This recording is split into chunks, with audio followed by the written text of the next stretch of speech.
नमस्कार मित्रांनो. मी महादेव सोळंके, तालुका जिल्हा जालना. मी काल शेतकऱ्यांच्यासाठी एक आंदोलन हाती घेतलं होतं. परदेशी बच्चू कडू यांच्या समर्थार्थ, त्यांच्या पाठिंब्यासाठी. आणि परवाच्या दिवशी जिल्ह्याचं सत्र न्यायालय आहे जालना येथे. माझ्या डोक्यात असा प्रेरणा आला की आज भारत देशामध्ये काही दिवसापूर्वी इंग्रज वास्तव्यास होते. इंग्रजांनी या देशावरती राज्य केलं आणि जुने काही लोक सांगायचे की हे इंग्रज खूप खतरनाक होते.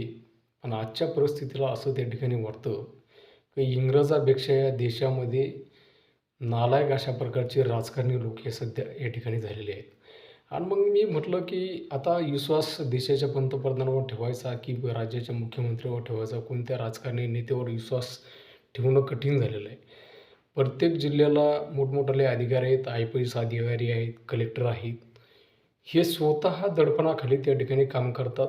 ज्यावेळेस मी ते आंदोलन हाती घेतलं, आंदोलन केलं आणि ज्यावेळेस DYSP आणि अनेक कलेक्टर या अधिकाऱ्यांची माझी त्या संबंधित भेट झाली, त्या आंदोलनासंबंधित, त्यावेळेस त्या अधिकाऱ्यावरती राज्य सरकारचा किती दबाव आहे, किती गुलामीखाली ते काम त्या ठिकाणी करतायत, हे खूप कठीण आहे.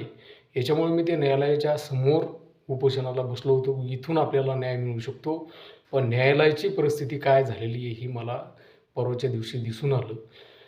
जर हे भाजपचं सरकार परत या देशामध्ये, राज्यामध्ये जर परत जिंकून आलं, तर येणाऱ्या काळामध्ये खूप मोठमोठ्या हिंदू मुस्लिम दंगली आणि सर्वसामान्य लोक मातीत जाणार आहेत.